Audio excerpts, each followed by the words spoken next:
નમસ્કાર મિત્રો, welcome to પાઇવ education. તો 4.1 આપણે શરૂ કરીએ પહેલા આપણે એટલું જ કહેવાનું કે ફટાફટ પહેલા તો YouTube માં જઈને નીચે ડિસ્ક્રિપ્શન ની અંદર જે લિંક આપી છે એમાં જઈને પહેલા પહેલો વિડિયો જોઈ લો, ભાગ 1 જોઈ લો, તો આ તમને જલ્દી સમજાઈ જશે. બરાબર? જો કે પછી આ વિડિયો તમારે જોવો નહીં પડે, કારણ કે એ વિડિયો જોશો એટલે આખું ચેપ્ટર પૂરું થઈ જાય. ચલો અહીંયા ધ્યાન. સ્વાધ્યાય 4.1 નો પહેલો પ્રશ્ન, નોટબુક ની કિંમત પેનની કિંમત કરતા બમણી છે. કોની કિંમત કરતા? પેનની કિંમત કરતા. એક વસ્તુ યાદ રાખવાની, જેના કરતા બમણી કીધું ને એને પેલા ધારી લ્યો. જેના કરતા બમણી કીધું ને પેલા શું કરી લેવાનું? ધારી લ્યો. પણ આપણને અહીંયા કીધેલું જ છે એટલે હવે આપણે ધારવાની જરૂર નથી. તો ઉત્તર ડાયરેક્ટ લખવાનો. શું અહીંયા આપેલું છે? શું કે નોટબુક ની કિંમત કેટલી છે? 108 રૂપિયા. ક્યાં આપી છે? હા, ક્યાં આપી છે? ઈ તો લખી. નોટબુક ની કિંમત રૂપિયા x, 108 નથી, રૂપિયા x છે. 108 નથી. ચલો, નોટબુક ની કિંમત કેટલી છે? રૂપિયા x. પછી બીજી કઈ આપી છે? પેન ની કિંમત. તો પેન ની કિંમત કેટલી આપી છે? આપી જ નથી. 15 રૂપિયા રૂપિયા. y. રૂપિયા y લખ્યા. શું લખ્યા? રૂપિયા y. બરાબર છે? ચલો, પાઠ્યપુસ્તકમાં તમે જોજો, અને કદાચ આ મારા અક્ષર તમને ન સમજાય તો તમે નીચે જે મેં અત્યારે પટ્ટી આપી છે એમાં તમે જોઈ લેજો. બરોબર છે?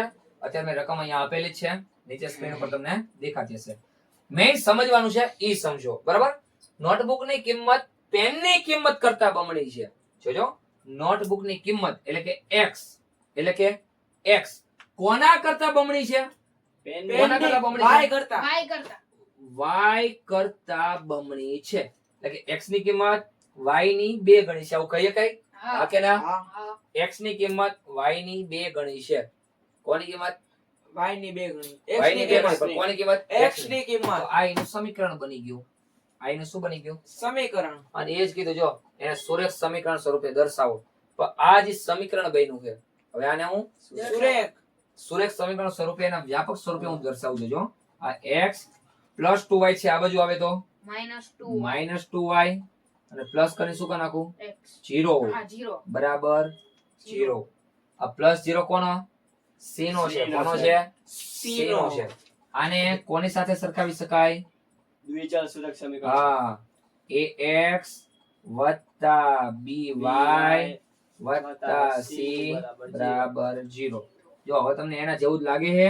હા કે ના? હા કે ના? હા. હવે તો ધ્યાનથી જોવો, તો a ની જગ્યાએ અહીંયા કઈ ના હોય તો શું હોય? 1. શું હોય? 1. કોણ હોય? 1 હોય. b ની જગ્યાએ અહીંયા કોણ છે? -2. અહીંયા પ્લસ છે તો -2 છે. c ની જગ્યાએ શું છે? 0 છે. શું છે? પ્લસ 0. એટલે પ્લસ માઇનસ કોઈ પણ હોય, 0 ને 0 કહેવાય. બરાબર છે? a ની જગ્યાએ કોણ છે? 1. b ની જગ્યાએ કોણ છે? -2. અને c ની જગ્યાએ કોણ છે? 0. આમાં ફક્ત તમારે આટલું જ દર્શાવવાનું છે, સુરેખ સમીકરણ સ્વરૂપે દર્શાવવાનું છે. કયું? આ હા, આ આખું પદ. આ તો લખ્યું છે, પાછલા વિડિયોમાં તે ધ્યાન નથી આપેલું. હજુ હમણાં જ મેં શીખવાડ્યું. શું? ax + by + c. આ શું છે? દ્વિચલ સુરેખ સમીકરણ છે. શું છે? દ્વિચલ સુરેખ સમીકરણ.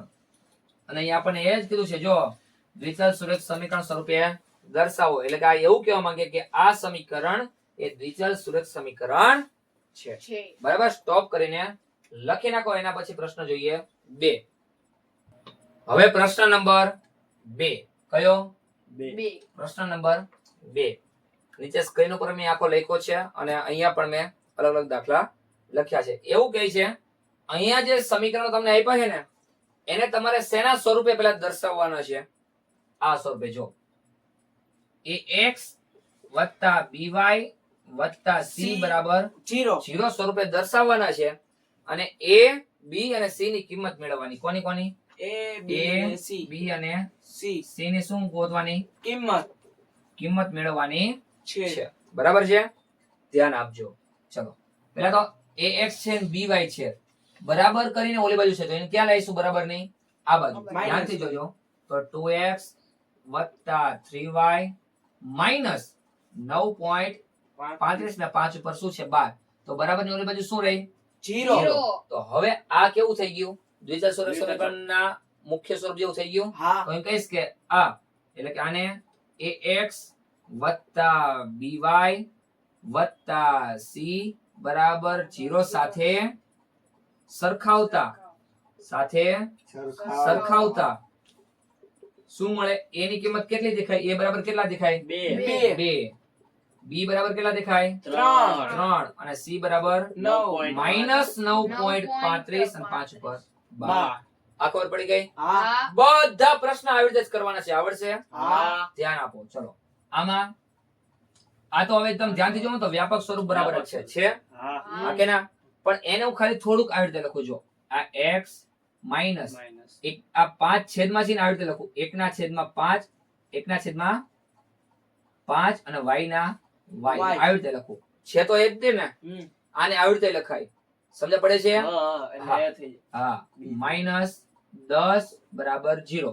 આને કોની સાથે સરખાવતા? ax વત્તા by વત્તા c બરાબર 0 સાથે સરખાવતા. શું થાય? a ની બરાબર અહીંયા કઈ નથી તો શું હોય? એક તો a બરાબર 1, b બરાબર માઈનસ -1/5. સરસ. અને c બરાબર માઈનસ દસ સમજ પડે છે? હા મિત્ર સમજ પડે છે? હવે અહીંયા ધ્યાન આપજો. આ પેલા તો એના મુખ્ય સ્વરૂપ જેવું છે હા ના બરાબર ને ઓલી બાજુ 6 છે. હા. બરાબર ની ક્યાં લાવીશું? આ બાજુ લાવીશું. પ્લસ માઇનસ કરીને -2x વત્તા 3y પ્લસ આ બાજુ આવે તો માઇનસ. છ. બરાબર 0 આવું થાય? હા હા કે ના? હા હા કે ના? હા હવે જો આના હું બે રીતે જવાબ લખી શકું એમ છું. આના હું બે રીતે જવાબ લખી શકું એમ છું. પહેલું કઈક આવી રીતે લખું. ધ્યાન દેજો. હવે આને કોની સાથે સરખાવું? ax વત્તા by વત્તા c બરાબર 0 સાથે સરખાવતા સરખાવતા. a બરાબર -2, b બરાબર 3, c બરાબર -6. આવુંય થાય અથવા આખા સમીકરણને હું માઈનસ વડે ગુણી નાખું. બીજું ચેપ્ટર યાદ કરો કે પહેલું કોઈ દિવસ માઈનસ માં રાખવું નહીં. તો બધાની નિશાની બદલાવતા તો યાદ છે? હા તો બધાને હું માઈનસ વડે ગુણું હા એટલે કે આ સમીકરણને હું માઈનસ વડે ગુણું તો માઈનસ ના શું થઈ જાય? +2x પ્લસ 3y ના શું થઈ જાય? -3y -6 ના +6 બરાબર 0 હવે આને હું ax વત્તા by વત્તા c બરાબર 0 0 સાથે સરખાવતા સરખાવતા. હવે આને એની સાથે હું સરખાવું હા તો a બરાબર શું મળે? 2, b બરાબર -3 અને c બરાબર 6 મળે. 6 મળે સમજ પડી ગઈ? હા બે રીત આમાં આવી ગઈ. જો ધ્યાન રાખજો. અહીંથી આખું બીજી રીત જેવું થઈ ગયું. સમજ પડી ગઈ? હા આવડે કે ન આવડે? આવડે હા કે ના? ઓકે ચલો હવે એના પછી અહીંયા ધ્યાન દઈ દેજો. ચલો x તો છે જ તે હા +3y ના બાજુ લાવું તો -3y પ્લસ કરીને શું કરી નાખું? 0 0 કરી નાખું બરાબર 0. જીરો. આ બાજુ લખો એટલે પેલા દાખલામાં જગ્યા મને મળી રહી. તો x -3y વત્તા 0 બરાબર 0 આ 0 શેનો હોય હવે ખબર પડશે. આને કોની સાથે c સરખાવવાનો? નો હોય ax સરસ ax વત્તા by વત્તા c c બરાબર 0 0 સાથે સાથે સરખાવતા સરખાવતા. a બરાબર શું મળે? કઈ નથી તો 1 1 સરસ. b બરાબર -3 અને c બરાબર 0 ઈઝી છે હા અને ઈઝી જ પૂછાય. ઈઝી ના આવડે તો તમારે બીજી થવું પડે. ચલો હવે અહીંયા ધ્યાન. આવો ને આવો દાખલો છે આવા જેવો જ. હા તો શું થાય? આ બાજુ 2x -5y આ બધું આવે તો પ્લસ +5y બરાબર પ્લસ 0 વત્તા કરે સરસ બરાબર 0. આને ax વત્તા by વત્તા c બરાબર 0. તમે જો અહીંયા 0 ના લખો તો ચાલે, ના ચાલે એમ નહીં, પણ આ એવી રીતે હું તમને કરાવું છું જે બધી જગ્યાએ તમે લાગુ પાડી શકો છો, એટલે તમારે જે ભૂલ ના પડે. બરાબર? ચલો સાથે સરખાવ. ચલો a ની કિંમત શું મળે? 2, b ની કિંમત 5 અને c ની કિંમત 0 0. સમજ પડે છોકરાઓ? હા ઓકે ચલો આમાં જોઈએ. હવે આમાં જો 3x + 2 = 0 બરોબર જ આપ્યું છે, પણ એક વસ્તુ નથી આપી. શું નથી આપી? સી c નથી આપી, તો એની જગ્યાએ શું કરી નાખશું? 0 0.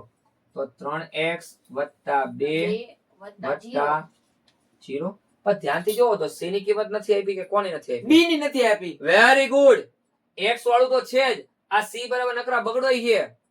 y વાળું નથી દેખાતું. દેખાય છે? ના. y વાળું ન દેખાતું તો મારે e 0 લેવું પડે ને.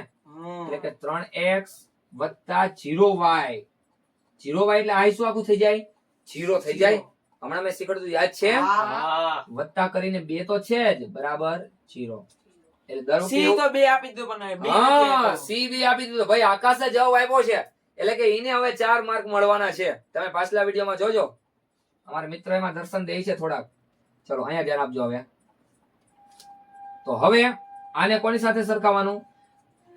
ax + by + c = 0 સાથે સરખાવવાનું. સાથે સરખાવતા શું થાય? a બરાબર શું મળે? 3, b બરાબર 0 અને c બરાબર. બે. હવે છેલ્લા બે બાકી છે. હા. આમાં શું નથી આપ્યું? આર્યન કે છે આમાં શું નથી આપ્યું? ax કે y કે સોરી x y કે c શું નથી આપ્યું? શું નથી આપ્યું? x નથી આપ્યું. તો એની જગ્યાએ હું શું લઈ લઈશ? 0. એટલે કે 0x + y y - 2 બરાબર 0 0. અને કોની સાથે સરખાવવું?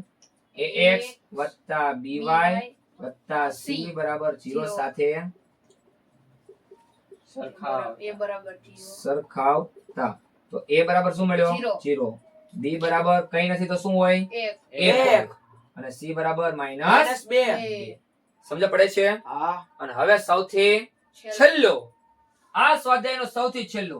હવે મને એમ કહો 2x ને આ બાજુ લાવું કે 5 ને ઓલી બાજુ લઈ જાઉં? જેમ કરો એમ કોઈ ખોટું પાડી શકે નહીં. આ દાખલો આના જેવો થશે. જોજો +2x ને આ બાજુ લાવું શું થઈ જાય? -2x. -2x. પ્લસ કરીને 5 છે જ. હા તો તો હવે આ c છે કે x છે કે y છે? સી છે c. તો મારે વચ્ચે કયું પદ લખવાનું રહી ગયું? Y. નથી આ 0 બધું y. Very good. આકાશ માટે ભાઈ તમે ઓનલાઈન તાળીઓ પાડજો હો. આકાશ માટે ઓનલાઈન તાળીઓ. આપણે એમને ઓફલાઈન તાળી પાડ નાખો ભાઈ એકવાર. તાળી પાડો ભાઈ, તાળી પાડો યાર. ક્યારેક ક્યારેક સમયે યોગ્ય સમયે તાળી પાડતા રહેવું. સમજ પડે હું શું કહું? યોગ્ય સમયે તાળી પાડતા રહેવું. એકવાર મેં એક છોકરાને કીધું ભાઈ યોગ્ય સમય હે ને તાળી પાડતું કીધું તાળી પાડતા રહેવું એમ. બધાને મેં કીધેલું. સ્કૂલની અંદર વાત કરું છું કે એક સરસ મજાનો પ્રોગ્રામ હતો.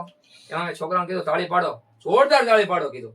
તો એમાં એક છોકરો તાળી નતો પાડતો. મેં એને પૂછ્યું કે ભલામણા આખે નિશાળના બધાય છોકરાઓ તાળી પાડે, તું કેમ તાળી ન પાડતો? તો કે સાહેબ તાળી પછી પાડ કરીને એટલે ટેવ પડી જાય કે. એને શું મને કીધું?